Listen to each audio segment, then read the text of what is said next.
Thank you, Chief. Good morning. In the early morning hours of September 30th, 2023, commanders with the Little Rock Police Department notified our office of an officer-involved shooting. And that's the normal practice for prosecutors to be notified and respond, and we go to the scenes and we're involved in police-involved shootings that occur in the 6th Judicial District. Since that time, prosecutors have worked around the clock to review the statements from each person involved, including other evidence, body cam and dash cam footage that have captured multiple angles of the shooting. Monday afternoon, I spoke with the chief, and after an extensive review of the evidence, we approved an affidavit for a felony warrant against Little Rock Police Department Officer Giovanni McClendon. Officer McClendon will ultimately be charged, and we think that'll happen fairly quickly, even within the next couple of days. He'll be charged with first-degree battery, which is a Class B felony, and he also faces first-degree assault, which is a Class A misdemeanor. While McClendon may be a police officer, keep in mind, he is afforded the same rights as any other individual and should be considered innocent until proven guilty. There are more than 1,000 law enforcement officers courageously serving the citizens of Pulaski County every day. I'm obligated to hold public servants accountable when they betray the law. More importantly, we have to separate them from the brave men and women who wear the badge with honor and integrity. I notified Police Chief Helton and Sheriff Eric Higgins of my intention to file charges on Monday, and letting Sheriff Higgins know that this individual may very well come through his facility. We filed an affidavit with the courts that alleges the details of the shooting. The Arkansas Rules of Professional Conduct prohibit our office from discussing the case any further. So there will be no further comment from us because Officer McClendon is now a criminal defendant and will be afforded all the same rights and opportunities and protections that all of us hold dear and that our office works hard to protect every day, and he will be given those same protections. Thank you. You know, these incidents are very difficult when they happen. You know, my thoughts and prayers go out to all the families and the individuals that are involved. But I want to speak to the investigation process on our end. You know, anytime our officers have to investigate one of their own, it is very challenging.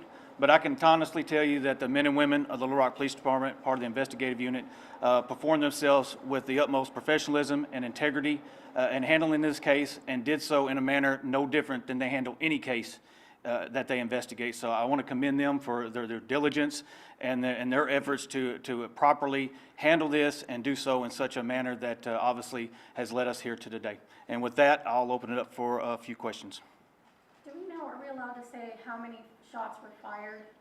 If it was just one that hit the suspect, or was it multiple? I mean, he was in critical condition, now he's in stable condition. I mean... At this time, it is still an ongoing investigation. I don't want to really comment on those matters, but as we're able to release that information, we definitely will. When is the last time you charged an officer in an incident like this? Great question. It's been a few years ago. One of our officers no longer here. That an incident like this has been put forth, and I'd say probably maybe 4 years ago, maybe a little bit longer. But it wasn't Starks, was it? No, it was not. Why is this incident different than the Bradley Blackshire incident? Again, I don't want to get into a lot of details regarding to the investigation.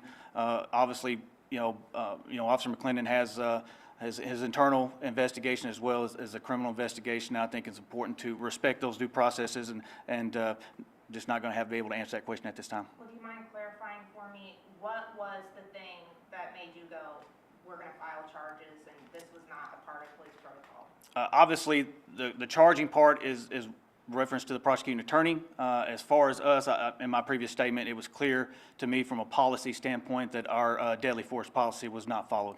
Because he shot at the car as it was moving away? He was not followed in accordance to policy. So in a situation maybe similar to this, what would have been the correct steps to take? Obviously, you're saying it's not normal, it's not protocol, or should not be protocol for the officer to be shooting at the fleeing suspect in the vehicle. What would have been the alternative or the protocol that's taught? Again, I don't want to get into a lot of the protocols as far as we're more than happy to share our policies with you all. But as far as elaborating on the investigation and those things, again, it's an open investigation. I can't comment on those at this time. Assuming that it was all caught on body cam, dash cam, when would those be released, and have you seen them? Yeah, I've seen the videos, and obviously, because there's still an ongoing investigation, once it is at appropriate time when we can release them, we definitely will release them, but due to the fact that there's still ongoing investigation, we're not able to release those at this time. Guys, thank you. Okay, thank y'all. Chief, over this way.